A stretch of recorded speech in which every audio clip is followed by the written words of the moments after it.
Olá, irmãos, estamos nessa série de estudos Carta aos Efésios para o nosso tempo.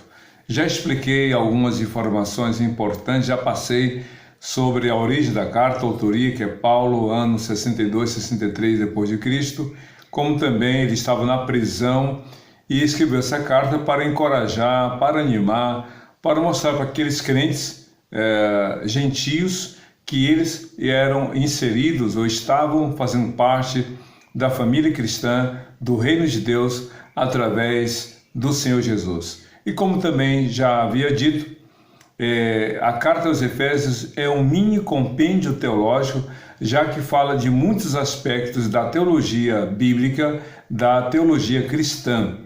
Outra coisa interessante é que nos 6 capítulos dessa carta, podemos ter a convicção de que a ênfase é Jesus é o centro de tudo. Jesus é a base de tudo.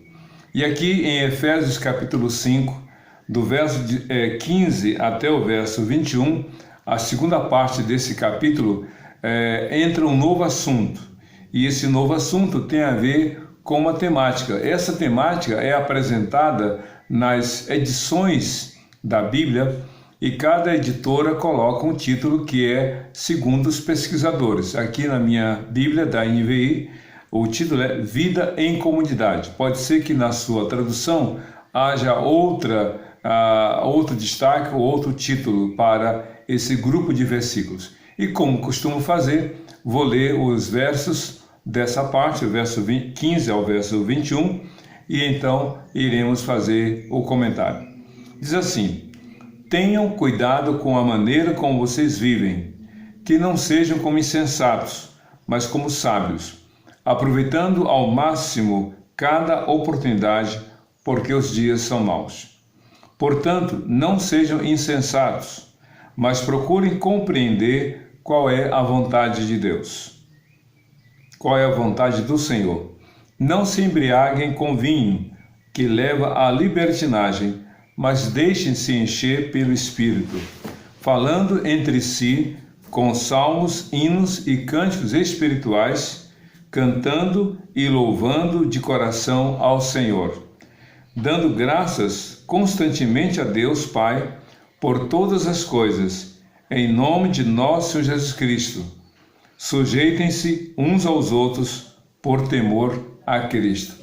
Então, observe como a pessoa de Cristo é colocada em evidência. O Cristo é reconhecido como centro de tudo. Do primeiro versículo até o presente momento, Jesus é colocado, ou reconhecido, melhor dizendo, como centro de tudo. E o que temos a aprender nesse texto de Efésios 5, de 15 a 21? Essa vida em comunidade, esta vida onde os cristãos estão unidos, tendo muita coisa em comum, porque comunidade é isso. Comunidade é uma vida onde há muita coisa em comum. É uma convivência com base em convicções comuns, com propósitos comuns, com direcionamentos comuns e com alvo comum. Então, o apóstolo Paulo, nessa carta, então, de Efésios 5:15, ele começa dizendo o seguinte: tenham cuidado com a maneira como vocês vivem. Talvez alertando aqueles cristãos, como ele falou no versículo 8, vocês no passado eram trevas, mas agora são luz no Senhor. Vivam como filhos da luz. Vivam conforme vocês de fato são. E então aqui no verso 15 ele diz, olha, tenham cuidado, prestem atenção, vejam como vocês estão vivendo. E por que Paulo fala isso? Paulo já não era mais o pastor daquele rebanho. Ele pastoreou aquela igreja por alguns anos, foi o primeiro pastor, mas agora estava preso. E da prisão ele toma conhecimento de algumas práticas, de algumas formas de viver daqueles cristãos. Então ele os alerta, ele os adverte, diz, olha, vejam como vocês estão vivendo. E aí ele completa, que não sejam como insensatos, mas como sábios. Essa distinção, essa diferença entre o insensato e o sábio não foi preciso explicar. todos nós sabemos qual é a postura do insensato. O insensato é o imprudente, é a pessoa que não tem temor, é uma pessoa que age por impulsividade, é uma pessoa que não avalia as escolhas e as consequências. A pessoa insensata simplesmente age impulsivamente, sendo imediatista, sem avaliar os resultados, sem se preocupar com eles até. Pois bem, essa é a postura do insensato. Mas a pessoa sábia é uma pessoa prudente, equilibrada, que avalia, que busca o direcionamento, que é aconselhada e segue os conselhos. Então Paulo diz, olha, vejam como vocês estão vivendo. Não sejam insensatos, mas sejam sábios. É isso que a Bíblia diz em Provérbios capítulo 1, versículo 7. Pois o temor do Senhor é o princípio da sabedoria, mas os loucos, os insensatos, desprezam a sabedoria e o entendimento. Mas aí vem a pergunta, como viver como sábio e não como insensato? E então Paulo vai descrevendo alguns aspectos importantes, talvez com essa intenção de explicar essa distinção entre prudência e insensatez, em agir de forma correta e viver de forma inadequada. No verso 16, então, ele apresenta a primeira explicação. Aproveitando ao máximo cada oportunidade, porque os dias são maus. Uma pessoa insensata age de modo irresponsável, é o filho pródigo. E há muita gente sendo pródiga. Ali no caso do pródigo, ele esbanjou recursos, esbanjou o tempo, esbanjou as suas relações e esbanjou a própria vida, ou seja, viveu de forma indissoluta e inconsequente. E aqui no texto, Paulo diz, olha, aproveitem bem cada oportunidade. Aproveite, meu querido. Não para fazer o mal, não para dar uma despertalhão, de querer, como disse o canhotinho de ouro da Copa de 70, tirar proveito em tudo. É claro que não foi a palavra dele como pessoa, mas era um comercial de um produto, e então dali em diante foi inventada a expressão jeitinho brasileiro. E o jeitinho brasileiro não é aquele que resolve problemas, não. É aquele que quer ser esperto, levar vantagem em tudo. Seja sábio, aproveitando bem a oportunidade, aproveitando bem para fazer o certo, o justo, o correto, para abençoar outras pessoas, aproveitando bem cada oportunidade, porque os dias são maus. Olha, Paulo disse, os dias são maus naquela época. Se ele vivesse hoje, ele diria, esses dias são terríveis. Realmente, cada geração enfrenta seus problemas. E na época de Paulo, os dias não eram menos difíceis ou mais fáceis que hoje, não. Ao seu tempo, a dificuldade, embora não houvesse tecnologia, internet, redes sociais, etc., havia os problemas da época. E aqueles problemas, muitas vezes provocados por inveja, por ação do império que perseguia os cristãos, que ninguém poderia abertamente, publicamente declarar sua fé, porque sofria sanções e muitos outros problemas decorrentes da sua obediência ao Senhor Jesus. Nós estamos vivendo os nossos dias maus. São dias difíceis. A questão é, vamos nos sujeitar a eles? Vamos nos esconder ou vamos viver de forma correta? A luz brilha nas trevas, disse o apóstolo Paulo em outras palavras nos versos anteriores do capítulo 5. Então aproveite bem. Aproveite a oportunidade para fazer o que é certo, para o que agrada o Senhor. E então no verso 17 ele apresenta uma outra explicação.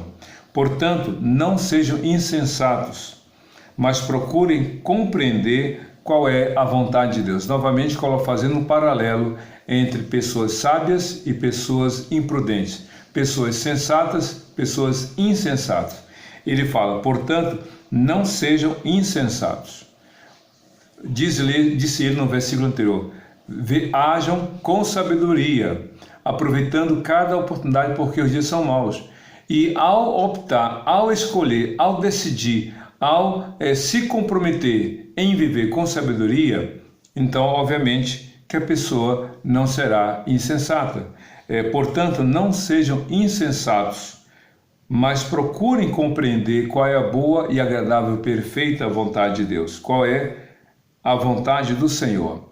E essa é uma das questões mais difíceis, porque ele fala: não sejam insensatos, mas procurem compreender qual é a vontade do Senhor. E qual é a vontade do Senhor? Sem dúvida alguma que a vontade do Senhor está presente, revelada na palavra dele. Você tem que ler a Bíblia para entender a vontade de Deus. Nas coisas mínimas, nós já sabemos qual é a vontade de Deus. Por exemplo, você não tem que orar assim: eu tenho que amar todo mundo? Tem que amar. Se eu tenho que perdoar quem me ofendeu, tem que perdoar. Senhor, eu tenho que obedecer a meus pais? Tem que obedecer. Se eu tenho que amar, tem que amar. E assim por diante. Eu tenho que ler a Bíblia? Tem que ler. Eu tenho que ser um cristão verdadeiro? Tem que ser. Para certas coisas não há dúvida, mas para algumas outras coisas que não estão muito claras na Bíblia, a gente tem que orar. Por exemplo, você pode estar namorando uma pessoa e aí não ter certeza se é de Deus ou não a vontade para casar com essa pessoa. Você recebeu 2 propostas de emprego e aí você não tem certeza qual das 2 deve aceitar. Então, para essas e outras situações, qual é a vontade de Deus? Então você tem que orar. Orar e avaliar à luz da palavra de Deus, à luz da palavra do Senhor. Então, para muitas coisas, Deus já expressou a vontade dele na Bíblia. Para outras, você tem que orar e dizer: Deus, me dê entendimento e discernimento. Eu quero compreender. E esse compreender a vontade do Senhor, meu querido, não é algo assim tão distante de possibilidades. Mas, ao mesmo tempo, esse compreender não é uma questão teórica, não é apenas um conhecimento superficial e teórico, mas é compreender na prática.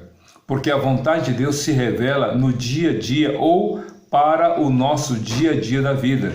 Você precisa compreender a vontade de Deus para a sua vida, nos estudos, no trabalho, nos seus negócios, na forma de você gerir as coisas. Então procure compreender. Não é olhando para as estrelas e nem olhando para o fundo do mar, mas é lendo a palavra de Deus, escutando a palavra de Deus, que você vai compreender a vontade de Deus. O Senhor Jesus disse: Pai, santifica-os na tua palavra, ou melhor, santifica-os na verdade, a tua palavra é a verdade. Então essa palavra de Deus traz luz, entendimento, compreensão para nós fazermos a vontade dele. E aí continua o verso 18 do Salmo, ou melhor, de Efésios capítulo 5. Estou com o Salmo na minha mente, porque eu também estou fazendo uma série de estudos sobre os Salmos. Efésios 5,18 diz assim: não se embriaguem com vinho, que leva à libertinagem, mas deixe-se encher pelo Espírito. Esse texto é muito interessante porque vai na contramão daqueles que defendem o uso ou o consumo de bebida alcoólica a partir de alguns relatos bíblicos. Alguns dizem: não é proibido beber vinho porque Jesus bebeu vinho. Só que o vinho que Jesus bebeu não foi o vinho alcoólico que embriaga, que deixa a pessoa entorpecida. Até porque, por 2 razões: pelo ministério que Jesus exerceu, ele foi rei, sacerdote e profeta, e ele instituiu a ceia, ele celebrou a Páscoa. E na condição de sumo sacerdote, conforme Hebreus capítulo 4, versos 14 a 16, não poderia o sumo sacerdote consumir bebida alcoólica. E Jesus é o sumo sacerdote por excelência. Segundo, que Jesus falou contra práticas pecaminosas, e embriagar-se é pecado. O livro de Provérbios, no capítulo 23, como no capítulo 28, fala contra a embriaguez, contra beber vinho, bebida alcoólica, e até usa como exemplo aquele que se embriaga e desperdiça dinheiro e perde família, a própria vida, por causa do alcoolismo. Ou a Bíblia coloca isso para todos nós. Logo, a Bíblia condena a prática do vinho. Alguém fala assim: mas pastor, lá em Provérbios capítulo 3 diz assim, no versos 9 e 10, honra o Senhor com os teus bens e com as primícias de toda a tua renda. Assim se encherão os teus celeiros de frutos e de mosto os teus lagares. Mosto, em algumas traduções, é vinho. Só que na Bíblia há 4 tipos de vinho. E o mosto não é o vinho alcoólico. O mosto é aquele suco de uva integral, 100% integral, 100% suco de uva, sem colocar água, sem colocar qualquer outra substância. É o suco de uva puro, não fermentado. Isso que é o mosto.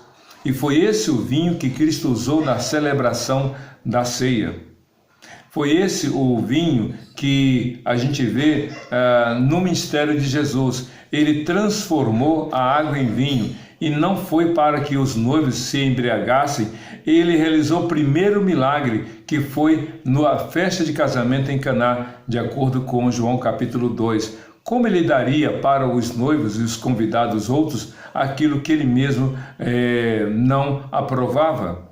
Então, quando diz a Bíblia, não se embriaguem com vinho, aqui Paulo está falando do vinho alcoólico.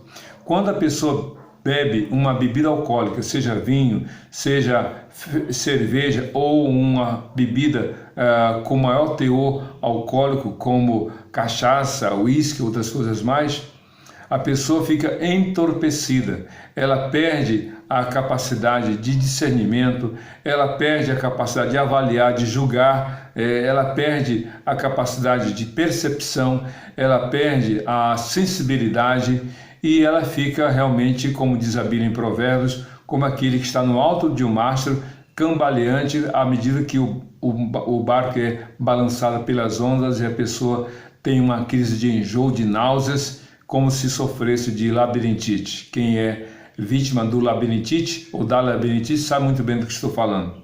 Então, não se embriaguem, não se enchem, até porque a bebida alcoólica, como qualquer outra droga, provoca dependência. Algumas drogas provocam dependência química, o corpo pede. Outras provocam dependência psíquica, a mente pede, no momento de necessidade, de tensão emocional, então ela foge para aquele consumo. Ou ambas as dependências, psíquica e física, ou melhor, psíquica e química.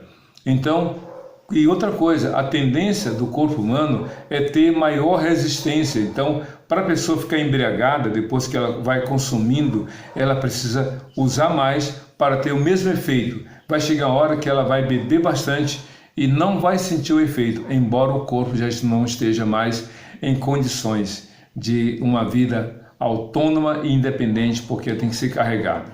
Não se embriaguem. Não deixem que o vinho domine vocês, é isso que o Paulo está falando em outras palavras. Não se deixem dominar pelo vinho.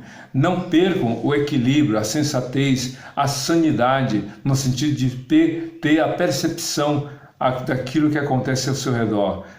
Ao invés disso, disse Paulo, não se embriaguem com vinho, aí ele completa, que leva à libertinagem. Sabe o que é libertinagem? É uma pessoa que não tem equilíbrio. A gente sabe que a parte frontal do cérebro, né, o lobo frontal, ali está a parte do senso crítico, onde a pessoa avalia, a pessoa faz julgamento do que é certo e o que é errado. A pessoa tem também um crivo, ela tem o senso inibidor de atitudes imprudentes. Quando a pessoa está alcoolizada, esse senso crítico, essa capacidade de não agir contra a ética, o que é correto, a pessoa perde noção. Ela xinga, ela ofende, ela se torna agressiva, ela é uma pessoa que fica numa posição vexatória. Não é à toa que quando a gente vê nas filmagens de TV, as pessoas participando de eventos, de lugares onde há muita embriaguez, essas pessoas têm um comportamento vexatório, e quando elas veem ou sabem depois o que ocorreu, o que elas fizeram, elas ficam envergonhadas, não querem nem mais encarar as outras pessoas. Só traz libertinagem. Não se encham, não se deixem embriagar, porque o vinho, no seu consumo excessivo, leva a pessoa à libertinagem. Em oposição a isso, ele diz no versículo 19, ou melhor, na parte B do verso 18 e verso 19, mas deixem-se encher pelo Espírito Santo. Ele diz aqui, não se embriaguem com vinho, que leva à libertinagem, mas deixem-se encher pelo Espírito Santo. Ou seja, quando a pessoa consome a bebida alcoólica, o vinho no caso, a pessoa é dominada pelo álcool que entra na corrente sanguínea e vai direto para o cérebro. Mas quando a pessoa se submete à ação do Espírito Santo de Deus, quando a pessoa é enchida do Espírito Santo de Deus, então é bênção, é alegria, é um comportamento agradável, é uma vida de prudência, é sabedoria, é discernimento, é algo que engrandece ao Senhor e comunica a sua palavra. Porque diz assim: falando entre si com salmos, hino e cânticos espirituais, cantando e louvando a Deus de coração.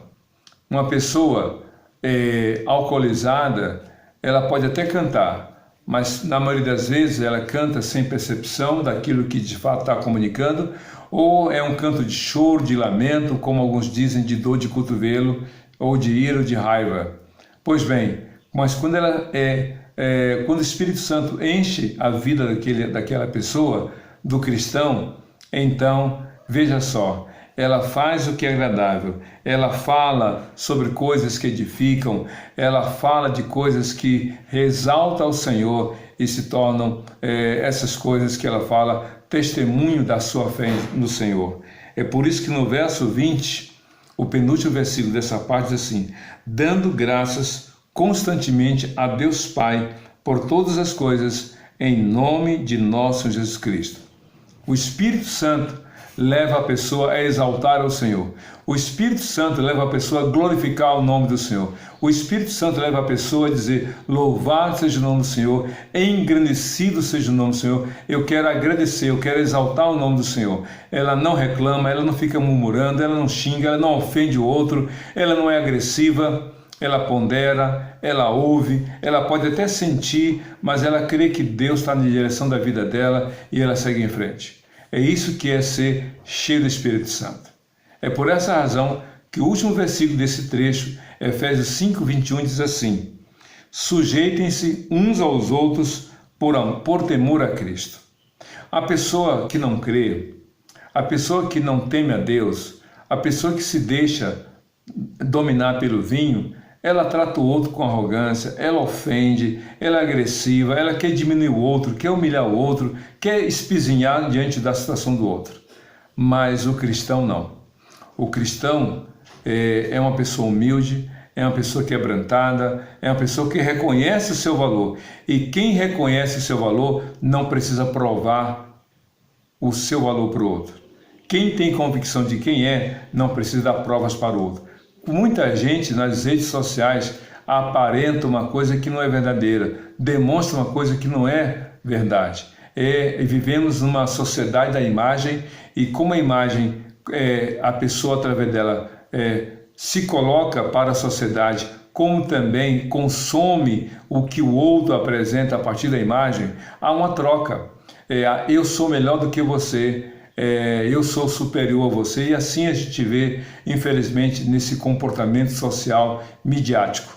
Deus diz não, vocês como servos, vocês devem sujeitar-se uns aos outros.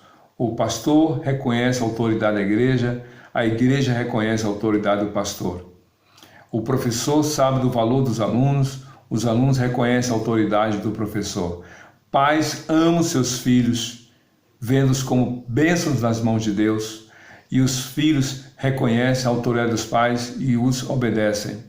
É assim, um tratando bem o outro, um reconhecendo o valor do outro por causa do temor ao Senhor. Se eu estou em Cristo, se você está em Cristo, então nós devemos nos respeitar, nos reconhecer como pessoas preciosas diante de Deus. É isso que a Bíblia fala, Efésios 5, de 15 a 21, essa vida em comunidade, sem dissensão, sem briga, sem confusão, mas vivendo em harmonia, vivendo no temor a Deus, dentro de casa, dentro da escola, na faculdade, nas redes sociais, no trabalho, na igreja. Que Deus te abençoe, que você tenha um dia abençoado, uma semana na presença de Deus, sob os cuidados do Senhor Jesus, Senhor e Salvador de todo aquele que nele crê, hoje para todo sempre. Amém e amém. Deus te abençoe.